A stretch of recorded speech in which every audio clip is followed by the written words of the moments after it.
December began as an ordinary month, but everything changed the weekend Joanna Yeates disappeared. Joanna vanished without a trace, and soon her case became the center of national attention.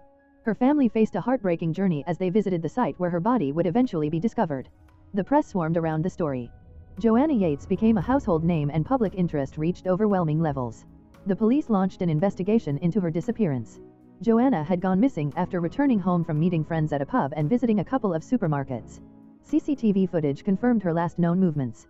She bought a pizza on her way home and the receipt was found in her flat, but the pizza and box were missing, which puzzled investigators and became a major talking point in the media. Her boyfriend Greg returned from a weekend trip to find Joanna gone. Her phone, wallet, keys and glasses were still in the flat.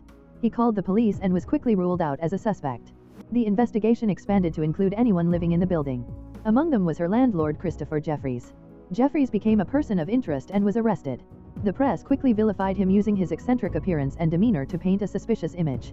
He later revealed his shock at the arrest and how the media destroyed his reputation without evidence. As the days passed, the press coverage intensified. Social media began to play a role in spreading awareness. A Facebook page was created by Joanna's friends. At this time, social media was relatively new, but it became a powerful tool. Still, the police and press relied heavily on traditional media to get the public's help. On the 21st of December, Joanna's parents gave an emotional press conference. They made a heartfelt plea for her safe return. Their grief and vulnerability were widely broadcast, and images of them crying were featured everywhere. They urged the public to help and begged any potential captor to let her go. Her mother described the torment of imagining Joanna outside in the cold snow, unable to call for help. Despite their hopes, on Christmas Day, a couple walking their dogs discovered a body on Longwood Lane. It was Joanna. She was partially covered, not dressed for the cold, and clearly placed there. Evidence suggested she had been moved post-mortem. Her body was preserved by the cold. Forensic analysis took days due to the frozen condition of the body. Police believed she had been transported and dumped using a vehicle. Investigators noted marks on a wall near the body, suggesting someone tried to lift or throw her over. News of her body being found dominated television and eventually filled newspapers after the holiday break. The post-mortem took 3 days. Meanwhile, pressure on the media to release stories intensified. They needed follow-up reports, and with few official details released, speculation began. The press turned back to Christopher Jeffries. His arrest was widely reported and many newspapers insinuated his guilt. The coverage was so intense that concerns were raised about the fairness of any future trial. However, he was later released and entirely cleared. The press focus on Jeffries created a distraction from the hunt for the real killer. Eventually, the true perpetrator was identified, but by then the damage done to Jeffries and the way the media handled the case had sparked national debates. The case revealed systemic issues in press behavior, the power of media narratives, and the risks of speculation in ongoing investigations. The story began with a disappearance, but it unfolded into a powerful examination of justice, public perception, and media responsibility. Joanna's death became a tragic symbol of how a young woman's life and a man's reputation were both overtaken by a media storm. Joanna Yeates, a young woman from Bristol, was reported missing. Between Christmas and New Year, the city became the center of intense media speculation. With little information from the police, journalists relied on rumors and unverified sources. One national paper published a claim that Joanna had been held captive for 8 days and died of hypothermia. This deeply upset her family and prompted the police to release post-mortem results confirming that Joanna had died from compression of the neck or strangulation. The case quickly shifted from a missing person investigation to a murder inquiry. Reporters flooded Clifton, an affluent area where Joanna lived. The media focused on gathering details about her personal life, friends, and neighbors.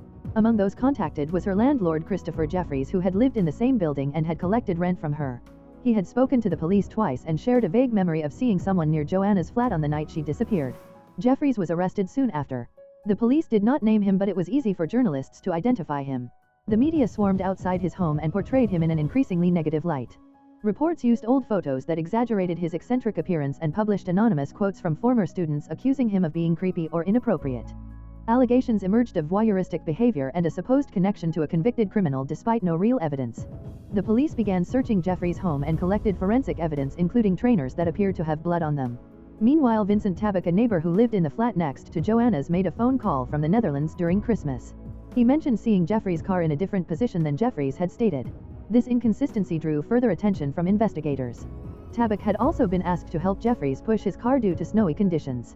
He complied and later spoke to police, giving a statement that raised suspicion. Despite Tabak's proximity to the crime and the timing of his call, the focus remained heavily on Jeffries. This was likely influenced by confirmation bias, where police and media concentrated on one suspect, ignoring evidence that might suggest otherwise. While Jeffries was in custody, the press published relentless coverage. Newspapers featured large photos of him with minimal mention of Joanna. Articles labeled him a suspect and implied guilt through misleading headlines and anonymous sources. The Attorney General even issued a public warning to the press criticizing their coverage for potentially affecting the fairness of any future trial. Eventually, the blood on Jeffries' trainers was revealed to be beef blood. After 3 days of questioning and no solid evidence, Jeffries was released on bail. Still, his reputation was in ruins.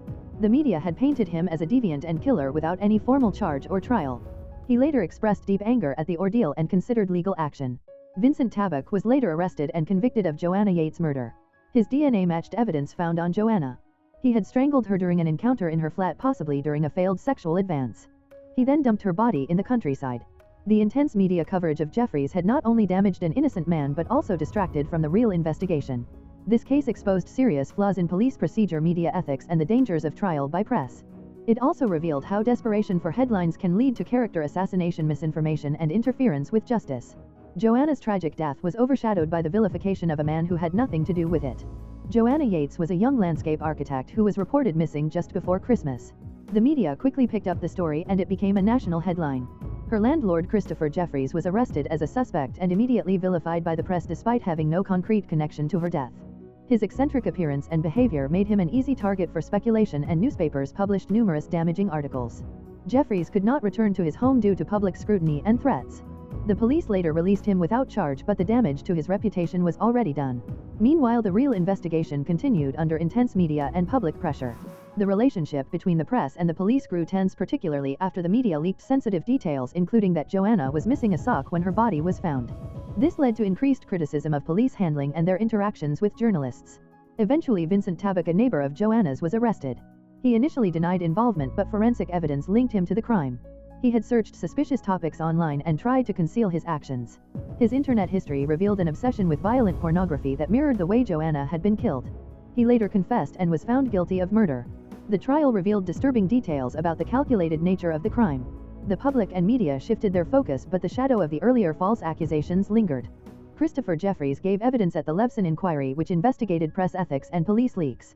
His testimony helped highlight the consequences of reckless reporting. The inquiry led to changes in how police and journalists interact. In the years since, social media has overtaken traditional press, creating a new landscape of public speculation and misinformation. The tragic case of Nicola Bulley later mirrored Joanna's in media intensity, but through online platforms instead.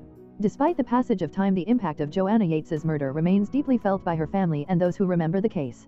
The focus often remains on the wrongly accused Jeffries rather than the victim or the perpetrator, illustrating how media narratives can distort public memory. Joanna's death was a personal and national tragedy, and the legacy of how it was handled continues to influence media and justice discussions today. If you enjoy watching this video, then subscribe to Angel Recaps for the latest movies explanation.